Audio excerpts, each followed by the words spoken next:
Ash Grove Asylum, closed for nearly 70 years, had become a monument of twisted history in the town. Locals claimed that on certain nights, faint screams and whispers would drift from its broken windows. Rumors spread that the spirits of former patients were still trapped there, reliving their suffering eternally. No one dared go near, until Emma, a paranormal investigator and skeptic, decided to spend the night there alone. Nightfall at Ash Grove. Emma stepped into the asylum, her flashlight casting a narrow, eerie beam across peeling paint, rusted beds, and cracked walls. She whispered into her recorder. Emma, whispering, entering the main hall of Ash Grove Asylum. Locals report hearing ghostly echoes, though more likely just lingering acoustics and creaking wood. As she walked deeper into the building, the sounds of her own footsteps were joined by faint murmurs. She froze. The voices weren't just distant echoes, they were distinct, each one blending with the next.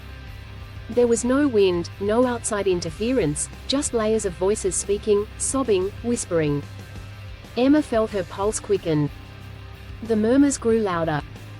She followed the sounds down a hallway lined with doors that led to the patient rooms. At first, she heard incoherent mutterings, but as she moved closer, the words became clear. Voice, a woman's faint whisper, "They took my baby. They said I wasn't fit, but I loved her." Emma paused outside the door, her heart pounding. This wasn't normal. She swung the door open, and for a moment, the room appeared untouched by time. A woman sat on the bed, cradling an invisible child, sobbing softly. Emma blinked, and the vision disappeared, the room returning to its decayed, abandoned state. She closed her eyes, feeling dizzy, but the urge to continue was overwhelming. It was as if something were pulling her deeper into the asylum, guiding her. A descent into darkness. As Emma moved down the hall, the voices became more frantic, and the air grew thick with a sickly sweet smell that made her stomach churn. She entered a room labeled, Ward B High Security. The walls were lined with padded cells, each one holding faint, terrible sounds. One of the cells held a man muttering repeatedly. Voice, a hoarse male voice, "I'm not crazy. I'm not crazy. They did this to me." Emma could feel him. His presence, the desperation, the despair, it was tangible. Suddenly, a loud slam echoed down the corridor, and the lights flickered. She whipped around, aiming her flashlight down the hall, but there was nothing. Trying to steady her breathing, she reminded herself that she was there for answers, to debunk the myths. But everything she had seen and heard went beyond reason.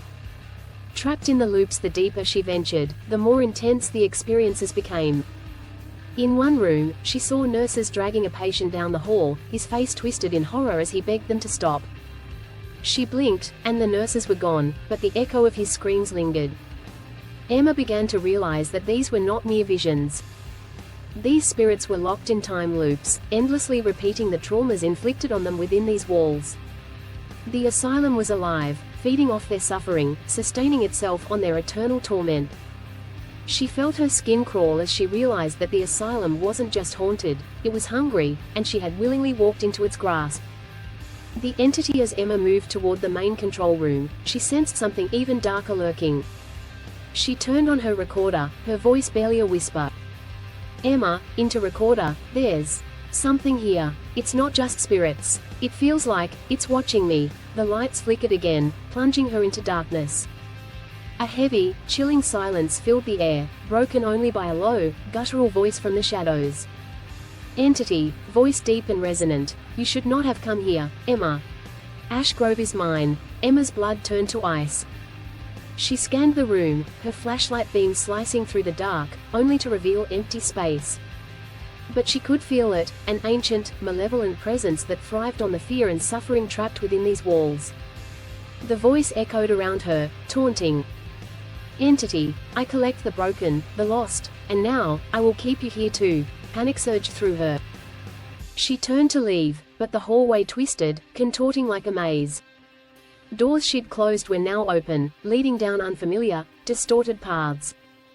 Shadows danced at the edges of her vision, and the voices grew louder, as if the trapped souls were warning her to escape. The final room. In her frantic attempt to find a way out, Emma stumbled into a large, dimly lit room lined with old medical equipment and restraints. She froze when she saw a figure bound to a chair, its eyes hollow, staring at her with an expression of pure terror. Figure, rasping, "He won't let us leave. Once you're in Ashgrove, you're his." Emma took a step back, but the door slammed shut, trapping her. The figure began to convulse, screaming, as if reliving his final, torturous moments. She covered her ears, her mind reeling as she felt the asylum's walls closing in.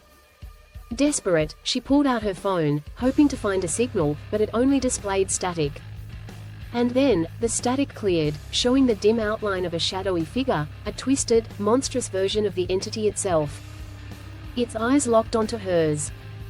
Entity, laughing, "Now, you're part of my collection." The walls seemed to pulse, the air thickening as if the asylum itself were drawing her in. Emma tried to scream, but her voice was swallowed by the darkness. In her last moments, she felt herself being pulled, her memories fading, her consciousness merging with the other trapped souls. She was now a part of Ashgrove, her voice another layer of anguish in the asylum's endless chorus of despair. Epilogue. Months later, a new team of paranormal investigators arrived at Ashgrove. They claimed to hear strange voices, including a woman's whisper. New investigator, whispering to recorder, entering Ashgrove Asylum. Locals say you can still hear the voices of the trapped. As they explored, one investigator played back a recording taken in the main hall. The faint, trembling voice of a woman came through, Emma's voice, faint, distant, "Please. Don't come here. It won't let you leave." The camera pans out, capturing the asylum looming ominously as the screen fades to black, leaving only Emma's echoing warning to haunt the silence.